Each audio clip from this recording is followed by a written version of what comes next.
नमस्कार साथियों और प्यारे बच्चों, स्वागत है आपका मेरे चैनल में। दोस्तों आज हम कक्षा 8 के प्रश्नावली 7.3 का प्रश्न नंबर 2 और प्रश्न नंबर 3 को करेंगे कंप्लीट। प्रश्न नंबर 1 हमने कर लिया है कंप्लीट। वीडियो का लिंक डिस्क्रिप्शन बॉक्स में या आप मेरे प्लेलिस्ट में जाकर के भी देख सकते हैं। तो चलिए दोस्तों, आज हम देखते हैं कि यार प्रश्न नंबर 2 में क्या दे रखा है।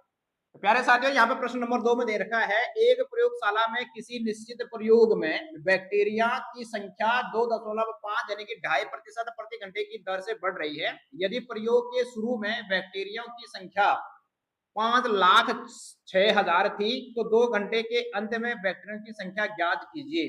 क्या कह रहा है कि एक प्रयोगशाला में यानी कि बैक्टीरिया है उसमें प्रयोग किया जा रहा है, तो पता चल रहा है कि भाई प्रति घंटा जो है कि 2.5% के हिसाब से बढ़ रहे हैं। तो हमको पता करना है कि 2 घंटे बाद उनकी संख्या कितनी हो जाएगी। इसमें किस सूत्र का यूज होगा मेरे दोस्तों? तो इसमें इस सूत्र का यूज होगा। अमाउंट मतलब 2 घंटे बाद जितनी उनकी संख्या आएगी वो बराबर हो जाएगा, ये पी का मतलब हो जाएगा कि ये स्टार्टिंग में कितने हैं, तो स्टार्टिंग में ये इतने हैं और ये 1+r/100 की घात टी यानी कि समय हो जाएगा। ये फॉर्मूला मैंने आपको बता रखा है पहले प्रश्न में।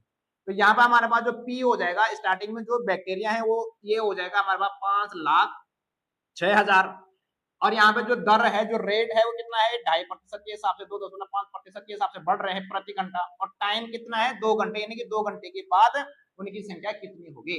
तो अब हम इस वैल्यू को इनके मान को इस सूत्र में हम क्या कर देंगे रख देंगे। तो यहाँ पे हमको ए तो निकालना है, तो ये ए बराबर हो जाएगा मेरे दोस्तों यहाँ पे क्या पी कितना है हमारे पास यहाँ पे है, यहाँ पे 5,06,000 ठीक है। यहाँ पे एक प्लस दर रेट क्या है हमारे पास 2.5 कितना है ये 2.5 बट्टा क्या हो जाएगा यहाँ पे 100 हो जाएगा और इसकी घात टी। तो समय कितना है हमारे पास? समय है हमारे पास 2 घंटे। ठीक है मेरे दोस्तों, आगे अप्लाई कर रहा हूं। अब आपको क्या करना है, इस दशमलव को हटाना है सबसे पहले। तो इसके लिए हम क्या कर सकते हैं, इसके लिए हम कर सकते हैं 5,06,000 एक प्लस, अब यहाँ पर देखो दोस्तों मैं इसको कैसे हटा रहा हूँ, इस दशमलव को कैसे हटा रहा हूँ, देखो ये 2.5 है और यहाँ पे बटा इसका कितना है 100 है। तो अगर मैं इसमें 10 की मल्टीप्लाई गुणा कर दूं तो इसमें भी हम 10 की गुणा करनी पड़ेगी। केवल इसको देखो, अभी ये 2.5 बटे 100 को देखो, इसको छोड़ दो, इस दशमलव को हटा रहा हूं मैं। तो मैंने इसको 10 से मल्टीप्लाई कर दिया, तो ये 10 से मल्टीप्लाई करके कितना आ जाएगा, ये तो 25 हो जाएगा ना। इस दशमलव से ये दशमलव आगे खिसक जाएगा इस जीरो से और बट्टे यहाँ पे क्या हो जाएगा 1,000 हो जाएगा। अब यानी कि जब हम 10 की गुणा करेंगे इसमें तो इसमें भी करना पड़ेगा ना, तभी हमारे संख्याओं में कोई फर्क नहीं पड़ेगा। 10 से 10 कट जाएगा तो ऐसे ही बच जाएगा, यानी कि 25/1000 हो जाएगा मेरे दोस्तों ये। ठीक है, तो यानी कि अब हम जब हमने इसको हल करा अभी अभी तो आपने देखा ये कितना हो जाएगा, ये हो जाएगा हमारे पास 25/1000 ठीक है। और इसकी घात हो जाएगी हमारे पास 2। समझ में आ गया नहीं? ये 2.5 मैंने इसको भी 10 से गुणा कर दिया, इसको भी 10 से गुणा कर दिया। तो 10 से गुणा करेंगे तो दशमलव आगे खिसक जाएगा 25 हो जाएगा, इसमें 10 की गुणा करेंगे तो ये कितना हो जाएगा 1,000 हो जाएगा।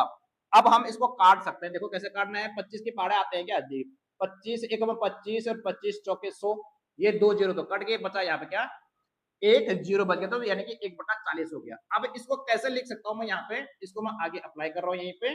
तो ये हो जाएगा हमारे पास 5,06,000 ब्रैकेट में यहाँ पे एक प्लस यहाँ पे क्या बचा हमारे पास एक और बटा यहाँ पे क्या बच गया हमारे पास ये 40 बच गया, इसकी घात हो जाएगी 2। अब हमको इसको हल करना है, तो यहाँ पे देखो क्या हो जाएगा, ये बराबर हो जाएगा 5,06,000। यहाँ पे देखो क्या हो गया 40 एकम 40, 40 में एक जोड़ेंगे 41, क्या 40 एकम 40, इसकी गुणा करेंगे और इसमें इसको एक को जोड़ देंगे तो 41 हो जाएगा ये। तो यानी कि ये हो जाएगा हमारे पास 41/40 और गुणा गया, यहाँ पे ध्यान से देखिएगा, यहाँ पे गुणा लगा दो मेरे दोस्तों, कोई दिक्कत नहीं है। ये 2 बार मल्टीपल होगा ना, देखो ये 41/40 आया, अंदर सॉल्व करके तो ये 2 बार गुणा होगा, तो इसका मतलब ये हो जाएगा 41/40। ये आपको ध्यान से देखना है जरा। इसके बाद हम क्या करेंगे, इस जीरो से इस जीरो को हटा देंगे, इस जीरो से इस जीरो को हटा देंगे। अब जो ये संख्या है ना ये 4 से विभाजित हो जाएगा। देखो 4 एकम 4, 4 एकम 4, एक बचा कितना हुआ 10 हुआ, 4 दूने की 8 हुआ, तो 10 में से 8 गया, 2 बचा 26 हुआ, 4 छक 24 हो गया यहाँ पे, और 26 में से 24 के तो 2 बचा 20 हुआ और 4 पंजे 20 का। अब हमारे पास बचा यहाँ पे क्या 1265 गुणा गया 41 गुणा गया 41 बचा और इसके बटे में बच गया हमारे पास यहाँ पे क्या बच गया मेरे दोस्तों 4 बच गया है। अब जब आप इस पूरे को गुणा करेंगे, ये गुणा करना आपका काम है मेरे दोस्तों, 2665 यानी कि 1265 गुणा गया 41 गुणा गया 41। जब आप इसको क्या करेंगे, हल करेंगे, तो ये आ जाएगा हमारे पास 21, 26 और 465। जब इस पूरी संख्या को गुणा करेंगे तो 21, 26, 465। कहने का मतलब है कि इकाई, दाई, सैकड़ा, हजार, 10,000, लाख, दशम, 21,26,465 आ जाएगा। और इसको भाग करना है उसके बाद किससे, 4 से भाग करना है। तो जब आप इसको इससे भाग करेंगे तब इसका आंसर आ जाएगा। भाग करना तो आ ही जाएगा ना, आपको इसको सेपरेट भाग कर देना। कितना हो जाएगा, 4 पंजे 20 हो जाएगा, एक बचा 12, 4 कितना हो जाएगा 12 हो जाएगा। फिर यहाँ पर 6 बचा तो 4 एकम 4, 2 बचा 24, 4 छक 24 हो गया।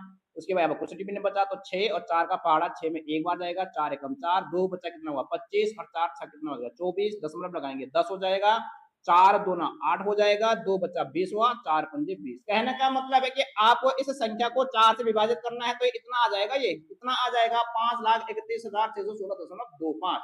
अतः हम कह सकते हैं यानी कि 2 घंटे बाद इतने बैक्टीरिया हो जाएंगे। अतः 2 घंटे बाद हम क्या लिख सकते हैं, अतः 2 घंटे बाद 2 घंटे बाद बैक्टीरियो की संख्या, क्या, बैक्टीरियो 2 घंटे बाद बैक्टीरियो की संख्या, बैक्टीरियो की जो संख्या हो जाएगी मेरे दोस्तों, कितने हो जाएगी, लगभग, देखो मैं लगभग इसलिए कह रहा हूं, क्या हम इस दशमलव को नया रखेंगे तो कितना हो जाएंगे, ये 5,31,616 हो जाएगी।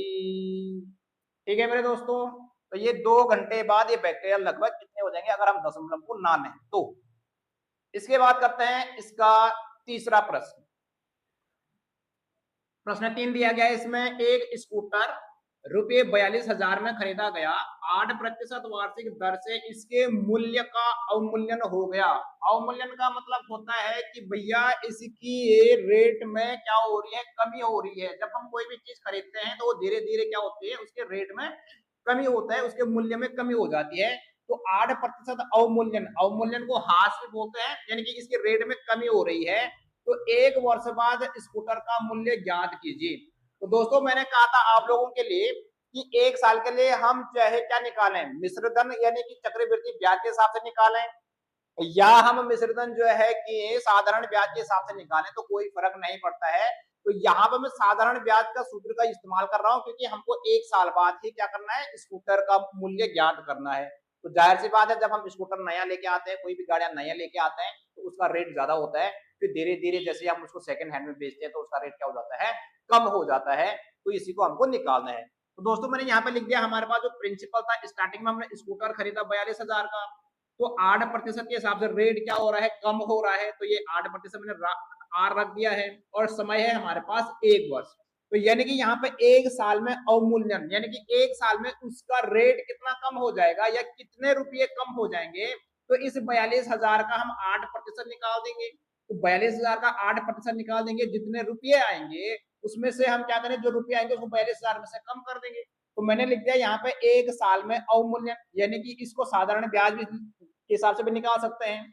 तो क्या निकाल सकते हैं हम, 42,000 का, यानी कि यहाँ पर लिख देंगे हम ये 42,000 यानी कि मूलधन गुणा गया दर, दर का मतलब 8, और गुणा गया समय, तो समय है हमारे पास 1 साल, और इसके बट्टे में हम रख देंगे कितना, 100, यानी कि हमने प्रतिशत हटा दिया तो 100। आप जानते ही है ना यहाँ पे क्या होता है कि SI बराबर, मैंने लिखाया था स्टार्टिंग में, पहले प्रश्न में मैंने ये सूत्र भी बता रखे हैं कि P गुणा गया R गुणा गया T अपॉन क्या होता है, समय होता है।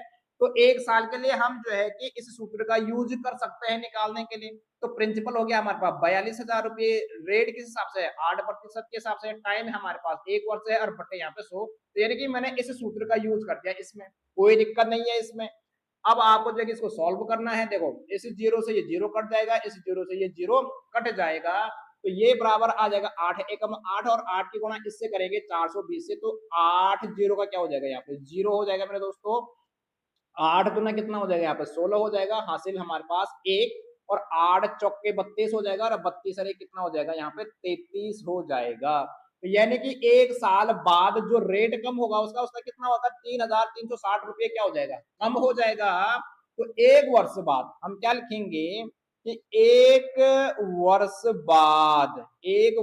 बाद स्कूटर का मूल्य, तो एक वर्ष बाद जो स्कूटर का मूल्य होगा ना मेरे दोस्तों, वो क्या हो जाएगा, पहले तो था हमारे पास 42,000 रुपये, कितना था ये 42,000 रुपये था, इसमें से ये एक साल में इतना कम हो जाएगा, हमने 42,000 का 8% निकाल दिया है, तो कितना आ जाएगा ये 3,360।